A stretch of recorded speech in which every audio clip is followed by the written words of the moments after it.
તો કચ્છ લોકસભા બેઠકના ઉમેદવારે મતદાન કર્યું। બીજી તરફ વાત કરવામાં આવે તો વિનોદ ચાવડાએ સુખપર ગામે મતદાન કર્યું છે।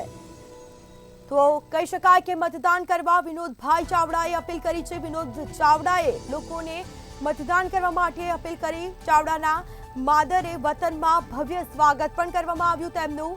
વિનોદ ચાવડા સાથે ગ્રામ્યજનોએ પણ એક સેલ્ફી લીધી છે અને લોકો મતદાન કરવા પહોંચ્યા।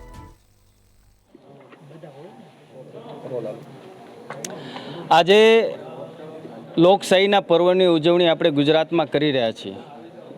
આજે કચ્છની અંદર મારા ગામ સુખપર મધ્યે મેં પણ આજે જ્યારે મતદાન કર્યું છે ત્યારે મને ખૂબ જ આનંદ થાય છે, ગર્વ થાય છે।